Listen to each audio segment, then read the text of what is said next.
Hello दोस्तों, आप सभी का स्वागत है आपके अपने YouTube चैनल एग्ज़ाम वॉरियर पे। दोस्तों आज हम लोग देखने वाले हैं झारखंड में जो विभिन्न प्रकार के जो शासन व्यवस्थाएं लागू की गई थी प्राचीन समय में, तो उनमें आज हम लोग देखेंगे मुंडा मान की शासन व्यवस्था। ठीक है, इसे पढ़ा शासन व्यवस्था भी कहते हैं। तो उसको जानने से पहले चलिए हम लोग एक बार इसके बैकग्राउंड को देख लेते हैं कि मुंडा शासन व्यवस्था किस प्रकार से यहाँ पे शुरू हुआ। उसके लिए हम लोग पहले मुंडा जनजाति के बारे में थोड़ा सा संक्षिप्त में देख लेते हैं कि झारखंड में क्या पृष्ठभूमि रही है मुंडा जनजातियों की। ठीक है दोस्तों, तो चलिए क्लास को शुरू करते हैं। सबसे पहले मुंडा जनजाति के बारे में हम लोग देखते हैं। तो ये देखिए झारखंड की तीसरी सबसे बड़ी जनजाति है। देखिए दोस्तों, आप लोग को पता होगा कि झारखंड में कुल 32 प्रकार की जनजातियाँ पाई जाती हैं। ठीक है, उनमें से संथाल जो है वो सबसे बड़ी जनजाति है। ठीक है, जनसंख्या की दृष्टि से सबसे पहली जनजाति है।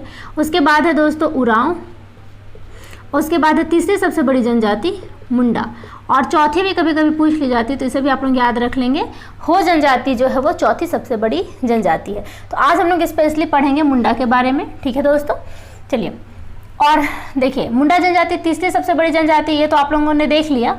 अब इन्हें देख लेते हैं हम कि ये किस प्रजाति के अंतर्गत आती हैं। देखिए मुंडा जनजाति जो है दोस्तों वो प्रोटो ऑस्ट्रोलॉइड प्रजाति से संबंधित है। किस प्रजाति से संबंधित है? तो प्रोटो ऑस्ट्रोलॉइड प्रजाति से। देखिए ये पॉइंट जितने भी लिखे गए हैं सारे इंपॉर्टेंट है, तो आप लोग ध्यान रखते चलिएगा, और साथ ही साथ अगर आप लोग नोट करना चाहें तो नोट भी करते चले। ठीक है, अगला है दोस्तों भाषा। इनकी अपनी एक भाषा है जिसे ये मुंडारी भाषा कहते हैं, और इसे ये लोग होड़ो जागर के नाम से भी जानते हैं। ठीक है, होड़ो जागर, ये भी इम्पोर्टेंट पॉइंट है, इसे भी साथ ही साथ आप लोग याद कर लीजिएगा। ठीक है, और देखिए दोस्तों निवास स्थान कहने का मतलब कि झारखंड में तो ये जनजातियां हैं, लेकिन ये झारखंड में आने से पहले इन जनजातियों का जो अपना मूल निवास स्थान था वो कहाँ था। तो इसके बारे में क्या है दोस्तों कि इसमें विभिन्न प्रकार का मत दिया जाता है, और इन सभी मतों में क्या है थोड़ी भिन्नताएं देखने को मिलती है। तो जितने भी विद्वान हैं, ठीक है, उनके बीच में क्या है मत को लेकर थोड़ा विभेद है। ठीक है, किन्हीं का कहना है कि ये तिब्बत के मूल निवासी थे। ठीक है दोस्तों, तिब्बत जैसा कि आप लोगों को पता होगा कि हमारे भारत के उत्तरी दिशा में उत्तर की ओर जहाँ हिमालय वाला क्षेत्र है उससे ऊपर नेपाल वाले क्षेत्र में तिब्बत है। ठीक है, तो किन्हीं का मानना था कि ये जो मुंडा जनजाति हैं वो तिब्बत से आए थे। किन्हीं का कहना है कि ये दक्षिण पश्चिम भाग से भारत में प्रवेश किए थे। ठीक है, और किन्हीं का कहना है कि ये दक्षिण पूर्वी भाग से भारत में प्रवेश किए थे और ये झारखंड में आकर बसे हैं। देखिए इन सभी में क्या है थोड़ी भिन्नताएं देखने को मिलती है। चलिए अब अगर हम लोग वर्तमान समय में बात करते हैं कि झारखंड में मुंडा जनजाति जो है वो कहाँ कहाँ पे पाई जाती है, तो देखिए दोस्तों झारखंड में मेनली ये जनजाति जो है वो रांची, जो कि झारखंड की राजधानी है, खूंटी आप लोगों को पता होगा कि खूंटी जिले का निर्माण रांची से ही अलग होकर हुआ है। ठीक है, हजारीबाग जिला, गुमला जिला एवं सिमडेगा जिला, ये कुछ ऐसे प्रमुख जिले हैं जहाँ पे मुंडा जनजाति जो है वो बहुत अधिक मात्रा में निवास करती है। इसके अलावा भी ये छिटपुट तरीके से पूरे झारखंड में ही आप लोगों को देखने को मिल जाएगी। चलिए दोस्तों, कुछ इनके इम्पॉर्टेंट स्थान हैं जिनके बारे में भी आप लोग को पता रहना चाहिए। देखिए सबसे पहला जो है वो सरना स्थल। सरना एक तरह का दोस्तों ये पूजा स्थल है। ठीक है, जहाँ पे ये अपने वर्ष भर में एक बार पूजा करते हैं, ये पूजा स्थल है सरना। ठीक है, जिसे माँ सरना के नाम से भी ये लोग पुकारते हैं, और इनमें एक झंडा भी बना हुआ रहता है। आप लोग देखे होंगे कि इस तरह से एक झंडा रहता है, उसमें धारी टाइप का इस तरह से बना हुआ रहता है, रेड और वाइट कलर की झंडा होती है। ठीक है दोस्तों, और अखड़ा क्या है, तो अखड़ा नाच या नृत्य स्थल है। ठीक है, जहाँ पे युवक एवं युवतियाँ जो हैं किसी पर्व त्यौहार के दौरान यहाँ पे क्या करती हैं, नृत्य वगैरह करती हैं। एक तरह से आप कह सकते हैं कि मनोरंजन वाला स्थल है। ठीक है दोस्तों, मनोरंजन स्थल है। ससान, देखिए ससान या फिर शासन इसको कहते हैं, और ये क्या है जहाँ पे जो मुंडा जनजाति हैं उनके पूर्वजों को क्या किया जाता है, दफनाया जाता है। पूर्वजों को कह ले, या फिर जब मुंडा जनजाति के लोगों का निधन हो जाता है तो उनको क्या कहा जाता है, यहाँ पे दफनाया जाता है। ठीक है, और इनमें एक और व्यवस्था पाई जाती है दोस्तों कि जहाँ पे मुंडा जनजाति के लोगों को मृत्यु के बाद दफनाया जाता है, तो दफनाने के बाद उसमें क्या किया जाता है कि बड़े बड़े पत्थरों को क्या कर दिया जाता है, उनके ऊपर रख दिया जाता है, जिसे शासन धीरी के नाम से जानते हैं। ठीक है, शासन देवी के नाम से जानते हैं। ये कुछ इंपॉर्टेंट पॉइंट है, इसे आप लोग साथ ही साथ याद करते चलिए। देखिए दोस्तों, यहाँ पे गिती ओड़ा लिखा हुआ है। इनके युवा गृह को क्या कहते हैं? तो गिती ओड़ा कहते हैं। देखिए जितनी भी जनजातियां हैं, लगभग सभी जनजातियों में क्या है? युवा गृह पाया जाता है। और युवा गृह क्या होता है दोस्तों, उसको समझ जाइए। युवा गृह क्या होता है कि इनमें कुछ एज तक, मतलब कि आप कह सकते हैं कि एक एज इसमें फिक्स कर दिया जाता है, जिसमें ये लोग क्या करते हैं, इस युवा गृह में रहते हैं और अपने जो प्राचीन संस्कृति है, परंपरा है, उसका यहाँ पे क्या किया जाता है? एक तरह से शिक्षण दिया जाता है। ठीक है, युवा गृह का मतलब होगा युवाओं का घर। ठीक है, इसमें प्रवेश दिया जाता है और इसमें क्या किया जाता है? एक तरह से इनके अपने जो पुराने सांस्कृतिक जो शिक्षा है उसे यहाँ पे दिया जाता है। एक तरह से इसे आप कह सकते हैं कि शिक्षण संस्थान है। ठीक है, चलिए उसके बाद अब देखते हैं, यहाँ तक तो हम लोगों ने अभी वर्तमान में स्थिति जो है मुंडा जनजातियों की झारखंड में, उसके बारे में यहाँ पे देखा। चलिए अब आगे बढ़ते हैं और देखते हैं कि झारखंड में प्रवेश करने के साथ साथ किस तरह से इनमें जो अभी विकास हुआ है और इनकी अपनी जो शासन व्यवस्था है उसको भी एक बार हम लोग देख लेते हैं। तो चलिए देखिए, मुंडा जनजाति ने झारखंड में प्रवेश करते ही आजीविका के लिए जंगलों को साफ करना और स्थायी निवास के लिए स्थान बनाना शुरू किया और साथ ही साथ खेत वगैरह भी बनाना शुरू किया। ये इतना बड़ा लाइन को समझने के लिए आप थोड़ा सा यहाँ पे ये समझ जाइए दोस्तों कि क्या होता था कि मान लीजिए जैसे ही मुंडा जनजातियों ने झारखंड में प्रवेश किया, उसके बाद क्या किया इन्होंने, जो जंगल होते थे, ठीक है, बहुत सारे जो जंगल थे उनको क्या किया इन्होंने? साफ करना शुरू कर दिया। ठीक है, जंगलों को काटना, साफ करना शुरू कर दिया और कुछ खेत का, कहीं पे घरों का निर्माण इन्होंने करना शुरू कर दिया। तो ऐसा माना जाता है कि सबसे पहले जो यहाँ पे जंगलों को साफ करके स्थायी निवास का जो शुरुआत किया वो मुंडा जनजातियों के ही द्वारा किया गया था झारखंड में। ठीक है दोस्तों, ये बहुत ही ज़्यादा इंपॉर्टेंट पॉइंट है, इसे आप लोग याद रख लेंगे। ठीक है, देखिए दोस्तों, मुंडा जनजातियों ने जब सबसे पहले जंगलों को काट कर और खेत वगैरह जब बनाना शुरू किया, तो जब सबसे पहले इनके द्वारा जो खेत बनाया गया उसे खूट कट्टी खेत कहा गया। ठीक है, इस वर्ड को आप लोग ध्यान रखेंगे क्योंकि ये वर्ड बार बार आएगा। ठीक है, और उनके द्वारा बसाया गया गांव को खूट कट्टी गांव। ठीक है, इसे खूट कट्टी खेत और खूट कट्टी गांव कहा गया। देखिए, खूट का मतलब या फिर खूटी का जो मतलब होता है वो होता है परिवार। ठीक है, परिवार को ही क्या खूट या फिर खूट कट्टी कहा जाता है और यह व्यवस्था क्या कहलाया? खूट कट्टीदार व्यवस्था कहलाया। ठीक है, यहाँ तक आप लोग समझ गए। इसके आगे आप लोग को और अभी अच्छे से पढ़ना है कि सबसे पहले किन्होंने बसाना शुरू किया मुंडा जनजातियों के सबसे पहले शासक कौन थे, सबसे अंतिम शासक कौन थे। पहले इन जो पॉइंट लिखे गए इनको एक बार हम लोग समझ लेते हैं, उसके बाद उसके बारे में भी अभी हम लोग देखेंगे। चलिए, अब प्रत्येक खूटी के अपने जंगल और जमीन का मालिक ये खुद ही होता है। ठीक है, प्रत्येक खूटी अपने जंगल और जमीन का मालिक होता है। ठीक है, इनके अपने जंगल और अपने जमीन होते हैं। ठीक है, प्रत्येक गांव में पंचायत होता है। ठीक है, जैसे कि देखिए मान लीजिए कि इस तरह से ये जंगल को यहाँ पे मान लीजिए काट के इन्होंने हटा दिया और यहाँ पे क्या किया कि घर बनाना शुरू कर दिया। ठीक है, बहुत सारे लोग यहाँ पे बसना शुरू कर गए। अब मान लीजिए कि ये एरिया भर गया। ठीक है, तो ये क्या हुआ, फिर अपने अगल बगल के कुछ एरिया को लेकर फिर यहाँ पे घर बनाना शुरू कर दिए। ठीक है, तो इस तरह से क्या हुआ कि इनका परिवार बाद में धीरे धीरे क्या हुआ, बढ़ता चला गया।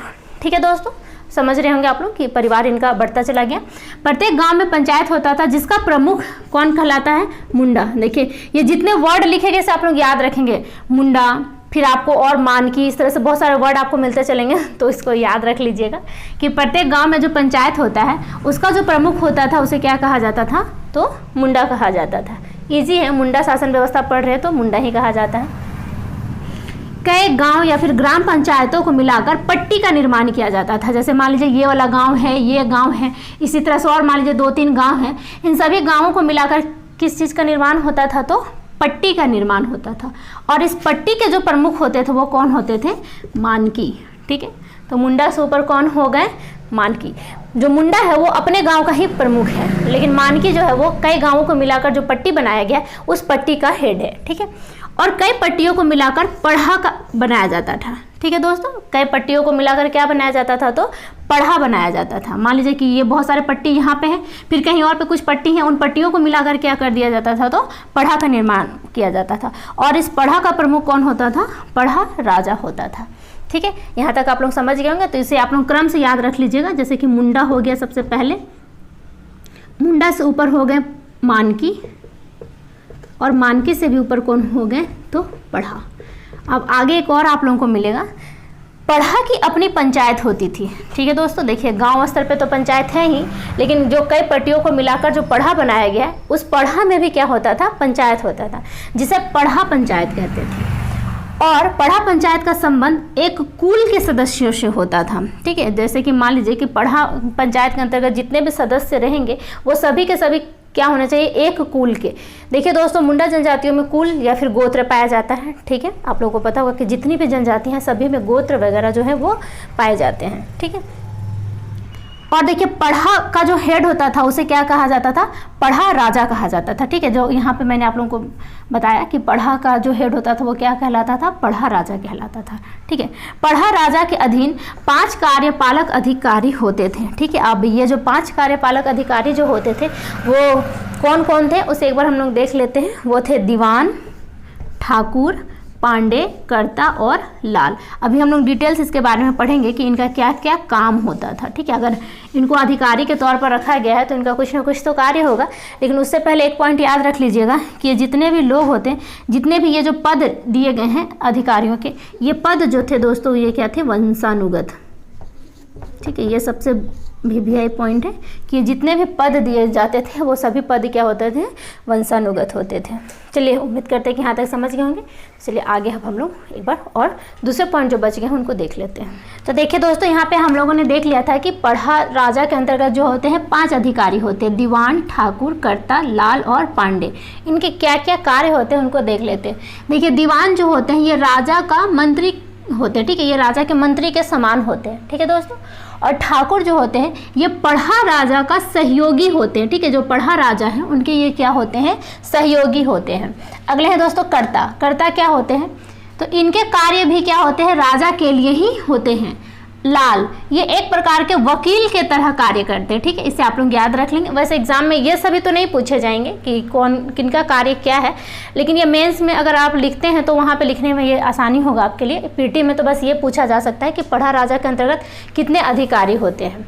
ठीक है, पांडे का जो कार्य होता है दोस्तों, ये सभी प्रकार के कागज पत्रों को रखने का कार्य करते हैं, और अगर राजा किसी प्रकार का अगर आदेश देते हैं तो उनके नोटिस को भी जारी करने का काम कौन करते हैं, तो ये पांडे ही करते हैं। चलिए आगे बढ़ते हैं। और देखिए दोस्तों, यहाँ पे एक पॉइंट है, इसे आप लोग याद रखिएगा, ये बहुत ही ज़्यादा बहुत ही ज़्यादा इंपॉर्टेंट है कि पढ़ा राजा का क्या होता है, तो चुनाव होता है। हम लोगों ने अभी पढ़ा था कि जितने भी जो पद होते हैं वो वंशानुगत होते हैं। ये जो सारे पद हैं ये क्या है, वंशानुगत है। लेकिन जो पढ़ा राजा हैं इनका क्या होता है, तो चुनाव होता है। अभी वर्तमान में जैसे आप देखते होंगे कि प्रधानमंत्री का चुनाव होता है, मुख्यमंत्री के पद के लिए चुनाव होता है। ठीक है, तो उसी तरह जो पढ़ा राजा हैं इनके लिए भी क्या होता है, चुनाव होता है। और देखिए, इसी के आधार पर ऐसा माना जाता है कि ये भारत का पहला फर्स्ट गणतंत्रात्मक व्यवस्था है। ठीक है दोस्तों, इसे आप लोग याद रख लेंगे, ये बहुत ज़्यादा इंपॉर्टेंट है। और ये किस जनजाति के तहत हो रहा है, तो आप लोग देख रहे हैं मुंडा जनजाति के थ्रू। ठीक है, और नोट करके यहाँ पे एक पॉइंट लिख दिए हम कि जैसे कि मानकी और जो पढ़ा राजा होते हैं इन्हें किसी भी प्रकार का जो है राजस्व की प्राप्ति नहीं होती। राजस्व का मतलब हो गया किसी प्रकार का भी जो पैसे से लेन देन वाली चीज़ जो होती है, जो किसी राज्य को चलाने के लिए आप लोगों को पता होगा कि पैसे की ज़रूरत पड़ती है, राजस्व की ज़रूरत पड़ती है, तो इनके पास किसी भी प्रकार की राजस्व की प्राप्ति नहीं होती है। तो इस वजह से इसे क्या सहकारी व्यवस्था की तरह से माना गया है। ठीक है दोस्तों, समझिए होंगे आप लोग यहाँ तक।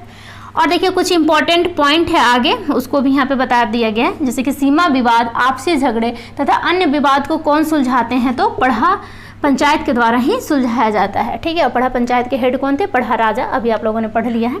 और देखिए, जो मुंडा जनजातियों में जो धार्मिक प्रधान होते हैं तो उन्हें पाहन कहा जाता है, और पाहन का जो सहायक होते हैं उन्हें पनभरा कहा जाता है। ठीक है, आप लोग इसे याद रख लेंगे। चलिए, सबसे शुरू में ही कुछ पॉइंट जो था वो बताना था, लेकिन अभी यहाँ पे आप लोग को बता दिया जाता है। चलिए, जो देखिए सबसे पहले जो मुंडा जनजातियों ने झारखंड में आगमन होते ही जंगलों को साफ करके खेतों को बनाना शुरू किया, अपना निवास स्थान को बनाना शुरू किया, तो देखिए उनमें जो सबसे पहले जो शासक थे वो थे रीशा मुंडा या फिर रीता मुंडा इन्हें कहा जाता है। ठीक है दोस्तों, नाम आप लोगों ने कभी ना कभी सुना होगा, और नहीं सुने हैं आप लोग तो इसे सुन लीजिए, याद कर लीजिए, क्योंकि एग्जाम में इससे सवाल बनता है। देखिए, पहला जो शासक थे वो रीशा मुंडा थे, जिन्होंने क्या किया था कि सूतिया पाहन को मुंडाओं का शासक नियुक्त कर दिया। ठीक है दोस्तों, और इसी सूतिया पाहन ने क्या किया, आगे चलकर सूतिया नागखंड की स्थापना की। ठीक है दोस्तों, पॉइंट को रिलेट करते चलिएगा। ऋषा मुंडा जो थे उन्होंने सूतिया नागखंड को, सूतिया पाहन को क्या किया, शासक नियुक्त कर दिया मुंडाओं का, और सूतिया पाहन ने ही क्या किया, सूतिया नागखंड की स्थापना कर दी। ठीक है, ये ऋषा मुंडा और सूतिया पाहन से रिलेटेड जोड़कर इससे आप लोग याद रख लेंगे। और जो अंतिम शासक थे वो थे मदरा मुंडा। ये तो भी आई है क्योंकि इसी के बाद क्या होता है दोस्तों कि मुंडा जो वंश है वो समाप्त हो जाता है और नाग वंश की स्थापना हो जाती है। ठीक है, तो अंतिम जो शासक थे वो कौन थे, मदरा मुंडा। और इन्होंने ही फनी मुकुट राय को, देखिए दोस्तों, फनी मुकुट राय को छोटा नागपुर खास का शासक चुना। ठीक है, फनी मुकुट राय पहला शासक चुने गए छोटा नागपुर खास का, और किनके द्वारा चुना गया था, तो मदरा मुंडा के द्वारा। और ऐसा माना जाता है कि ये जो फनी मुकुट राय जो थे ये मदरा मुंडा के गोद लिए हुए पुत्र थे। ठीक है दोस्तों, ये कहीं कहीं पे ऐसी मान्यता है। तो उम्मीद करते हैं दोस्तों कि यहाँ तक आप लोग को सारा पॉइंट अच्छे से क्लियर हो गया होगा, और जो भी एग्जाम में सवाल बनेंगे वो गलत नहीं होंगे आपके। तो फिर मिलते हैं अगले क्लास में कुछ इंपॉर्टेंट टॉपिक के साथ, तब तक अपना ख्याल रखिए। धन्यवाद।